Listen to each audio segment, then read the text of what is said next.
Hello दोस्तों, आप सभी का आपके अपने एजुकेशन चैनल एजुकेशन जीनियस में तहे दिल से स्वागत है। जैसा कि आपने थंबनेल में देखा, आज इस वीडियो में हम सेंट्रल रिजर्व पुलिस फोर्स केंद्रीय रिजर्व पुलिस बल के बारे में काफ़ी ज़्यादा डिटेल में चर्चा करेंगे। आज इस वीडियो में हम सेंट्रल रिजर्व पुलिस फोर्स की हिस्ट्री, ऑर्गेनाइजेशन और उसके वेपन्स के बारे में डिटेल में जानेंगे। इससे पहले दोस्तों, मैंने सेंट्रल आर्म्ड पुलिस फोर्सेज केंद्रीय सशस्त्र पुलिस बल के बारे में भी काफ़ी ज़्यादा डिटेल में वीडियो बनाई है। यदि आप सीएपीएफ के बारे में जानना चाहते हो तो यहाँ आई बटन में क्लिक करके आप सीएपीएफ के बारे में जान सकते हो। और इस वीडियो को अंत तक जरूर देखना, क्योंकि यह वीडियो काफ़ी ज़्यादा इंपॉर्टेंट एंड काफ़ी ज़्यादा इंटरेस्टिंग होने वाली है। और यदि आप चैनल पर पहली बार आए हैं तो आप चैनल को सब्सक्राइब कर दें और बेल आइकन प्रेस करना बिल्कुल भी ना भूलें। तो चलिए दोस्तों, वीडियो में आगे बढ़ते हैं और जानते हैं सेंट्रल रिजर्व पुलिस फोर्स के बारे में। Central reserve police force is a reserve gendarmerie and internal combat force in India।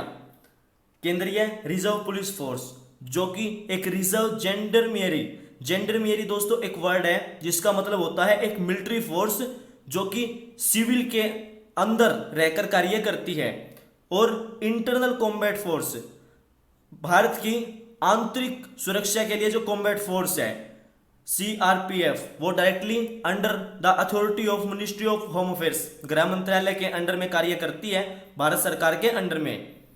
यह भारत की जो 7 सेंट्रल आर्म्ड पुलिस फोर्सेस हैं उनमें से एक है। और जो सीआरपीएफ का प्राइमरी रोल वो है स्टेट और जो यूनियन टेरिटरीज की जो पुलिस है उसको पुलिस ऑपरेशंस में हेल्प करना, असिस्ट करना, मेंटेन करने के लिए law and order and counter insurgency को संभालने के लिए। यह कंपोज्ड है central reserve police force regular and central reserve police force auxiliary के साथ में। श्री डॉक्टर सुजोय लाल थाउसेन जो कि अभी करंट डायरेक्टर जनरल हैं सेंट्रल रिजर्व पुलिस फोर्स के, यह एग्जिस्टेंस में क्राउन रिप्रेजेंटेटिव्स पुलिस के रूप में आई 27 जुलाई 1939 को। और भारत की आज़ादी के बाद यह सेंट्रल रिजर्व पुलिस फोर्स बनी on the enactment of CRPF act on 28 December 1949 को। Besides law and order and counter insurgency duties, CRPF has played an increasingly large role in India general election. Law and order counter insurgency duties को छोड़ के central reserve police force ने काफ़ी ज़्यादा increasingly large scale पर जो India में general elections होते हैं उनमें भी काफ़ी ज़्यादा इंपॉर्टेंट रोल प्ले किया है। यह स्पेशली ट्रू फॉर जो erstwhile state of Jammu and Kashmir जो कि अभी यूनियन टेरिटरी है, लेकिन पहले जो जम्मू एंड कश्मीर स्टेट होता था, Bihar and in the north east with the presence of unrest and often violent conflict. जो ये एरिया है इसमें जो प्रेजेंस ऑफ अनरेस्ट रहती थी, काफ़ी ज़्यादा वायलेंस कन्फ्लिक्ट भी होती रहती थी। इसके लिए स्पेशली इसको मेन मकसद के साथ में बनाया गया। Parliamentary elections of September 1999 CRPF ने एक मेजर रोल प्ले किया सिक्योरिटी अरेंजमेंट्स में।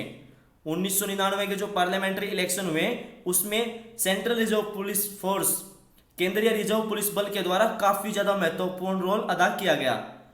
बाद में सीआरपीएफ कंटिजेंट्स को डिप्लॉयड किया गया यूनाइटेड नेशन मिशंस में भी।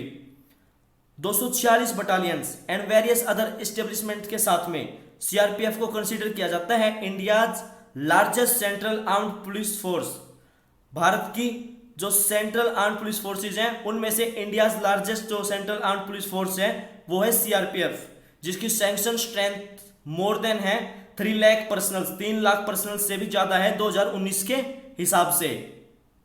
अब हम सीआरपीएफ की हिस्ट्री को जानेंगे।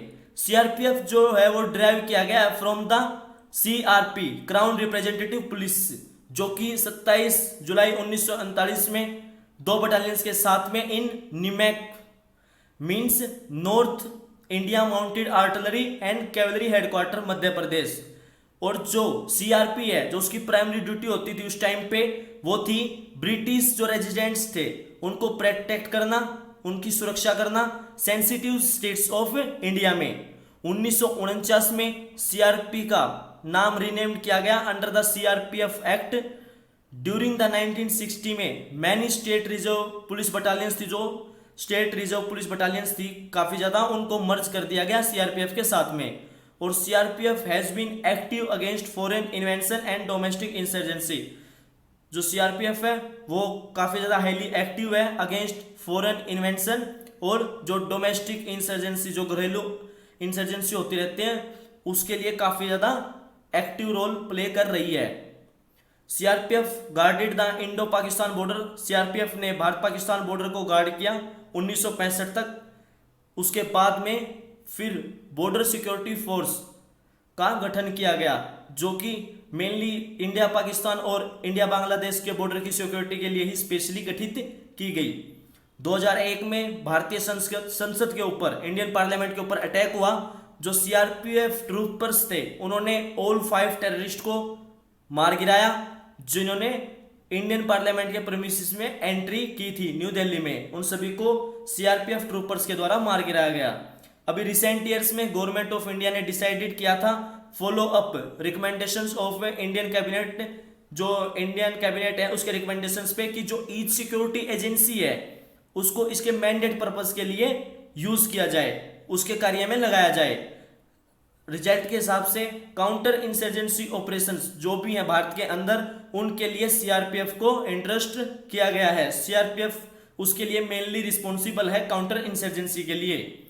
2008 में एक wing cold commando battalion for resolute action, cobra commando, जो भारत की टॉप 5 स्पेशल फोर्स में से एक है, उनको ऐड किया गया सीआरपीएफ में नक्सलाइट मूवमेंट्स को काउंटर करने के लिए।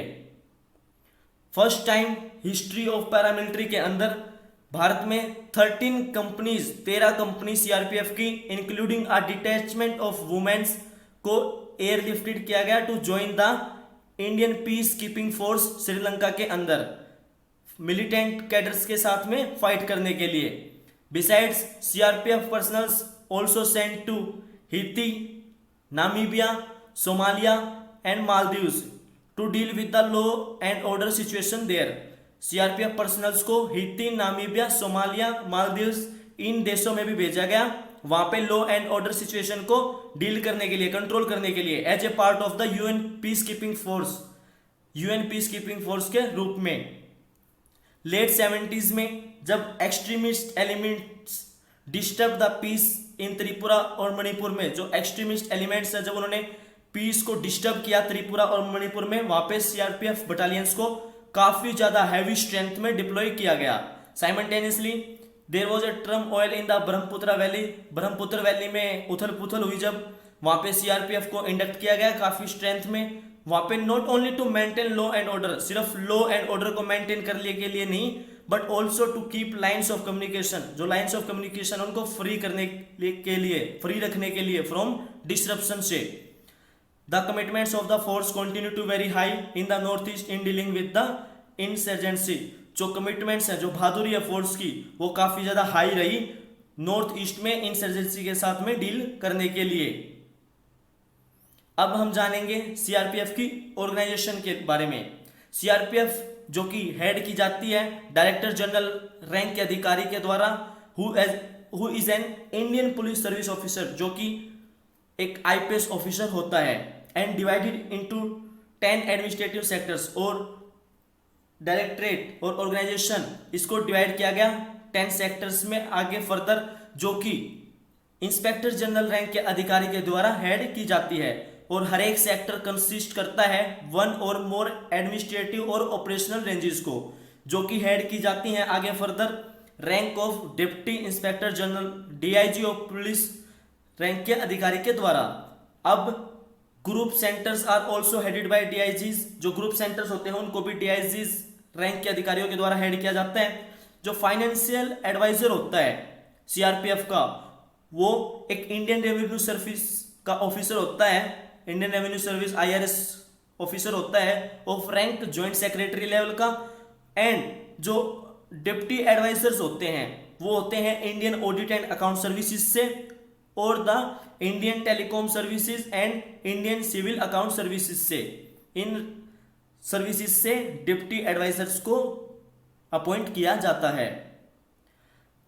अब भी 243 बटालियंस हैं, जिसमें इंक्लूडिंग 204 एग्जीक्यूटिव बटालियंस, 6 महिला battalions, 15 RAF rapid action force battalions, 10 CoBRA battalions और 5 signal battalions and 1 special duty group, 1 parliament duty group of approximately 1200 constables each. हर एक बटालियन कमांड की जाती है बाय एक commanding officer of the rank commandant के द्वारा and consist of 7 CRPF companies each containing 135 man, जो कि कंसिस्ट करती हैं 7 सीआरपीएफ कंपनीज, हर एक में 135 मैन होते हैं, पर्सन्स होते हैं। Each company headed by an assistant commandant, हर एक कंपनी को असिस्टेंट कमांडेंट के द्वारा हेड किया जाता है, जो ministry of home affairs plan to raise 2 group centres, 2 range headquarters और 1 sector headquarter and 12 new battalions including a महिला all female battalions by 2019। CRPF force organised into headquarters, headquarters में organised है 3 अटैच्ड विंग्स एंड 4 जोन्स। हर एक zone head किया जाता है an additional director general और a special director general rank के अधिकारी के द्वारा। जोन जो कि सब डिवाइडेड है सेक्टर्स में, हर एक सेक्टर जो हेड किया जाता है वो इंस्पेक्टर जनरल रैंक के अधिकारी के द्वारा उसको हेड किया जाता है।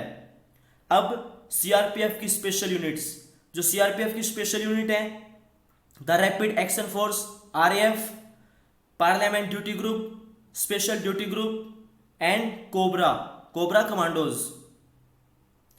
अब वुमेन्स इन द सीआरपीएफ, अब महिलाओं का रोल सीआरपीएफ में। सीआरपीएफ हैज 6 महिला फीमेल बटालियंस हैं आफ्टर इट्स ट्रेनिंग इन मार्च 1987। दोस्तों महिलाओं की मार्च 1987 में ट्रेनिंग होने के बाद 88 महिला battalion won laurels for its working, जो वुमेन बटालियन है 88 वुमेन बटालियन, उसने लॉरेल्स को जीता, काफी ज्यादा अपनी बहादुरी को दिखाई अपना वर्क करते हुए, असिस्टिंग द मेरठ रायोट्स, जो मेरठ में दंगे हुए थे उनमें बहादुरी के साथ कार्य किया, और बाद में इंडियन पीस कीपिंग फोर्स के साथ में भी श्रीलंका में बहादुरी के साथ कार्य किया। जो पर्सनल्स हैं 2nd महिला बटालियन 135 बीएन के, उन्होंने परफॉर्म किया creditably during the Lok Sabha elections 1996 in many states. महिलाओं के द्वारा लोकसभा इलेक्शंस 1996 में 135 बटालियन के द्वारा काफी ज्यादा क्रेडिटेबली बहुत हाईली परफॉर्मेंस के साथ में कुछ बहुत ज्यादा स्टेट्स में कार्य किया गया।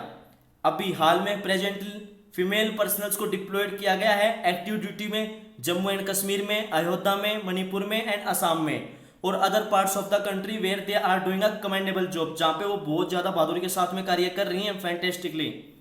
एडिशन में ईच जो आरएएफ बटालियन है, रैपिड एक्शन फोर्स की जो बटालियंस हैं, उनके एक कंपोनेंट ऑफ 96 फीमेल ऑपरेटर्स हैं। सक्सेसफुल एक्सपेरिमेंट ऑफ 88 महिला बटालियन, जो सक्सेसफुल एक्सपेरिमेंट रहा 88 महिला बटालियन का, and the ever increasing necessity of the female officers in dealing with emerging law, और जो हमेशा से जो नेसेसिटी रही है फीमेल ऑफिसर्स को इंक्रीज करने की, डील करने के लिए emerging law and order situations में, एज वेल एज गवर्नमेंट ने फिर इसके ऊपर एम्फेसाइज किया on equality and women empowerment के ऊपर, और सीआरपीएफ ने रेस्ड 2nd एंड 3rd महिला बटालियन द 135 महिला battalion with the headquarter at Gandhinagar Gujarat में इन 1995 और 213 battalion with the headquarter at Nagpur Maharashtra में 2011 में। इन 2 बटालियंस को सीआरपीएफ के द्वारा रेज किया गया। अब हम थोड़ी सी डिटेल वेपन्स के बारे में भी ले लेते हैं। सेंट्रल रिजर्व पुलिस फोर्स जो कि बेसिक इन्फेंट्री वेपन्स को यूज करती है, जो मैन्युफैक्चर्ड है इंडिजिनली, भारत के अंदर ही ज्यादातर उनको मैन्युफैक्चर किया जाता है at the Indian ordnance factories, जो कि under the control of ordnance factories board के अंडर कंट्रोल में कार्य करती हैं, जो कि डायरेक्टली अंडर है मिनिस्ट्री ऑफ डिफेंस और भारत सरकार के अंडर में। They are also equipped with the weapons, उनके पास में वेपन्स होते हैं सीआरपीएफ के पर्सनल्स के साथ में, जैसे कि CGRL 81 mm motors, AGLS etcetera. दोस्तों उम्मीद करता हूं कि आपको सीआरपीएफ के बारे में काफी अच्छे से समझ में आ गया होगा। यदि आपको अच्छे से समझ में नहीं आया तो आप एक बार वीडियो को दोबारा जरूर देखें। यदि फिर भी समझ नहीं आ रहा है तो आप मुझे कमेंट करके बता सकते हैं। वीडियो देखने के लिए आप सभी का तहे दिल से धन्यवाद। दोस्तों चैनल को सब्सक्राइब कर दें और बेल आइकन प्रेस करना बिल्कुल भी ना भूलें। मिलता हूं आपसे नेक्स्ट वीडियो में फिर इंटरेस्टिंग एंड नॉलेजेबल टॉपिक के साथ में। तब तक के लिए थैंक यू। जय हिंद, जय भारत।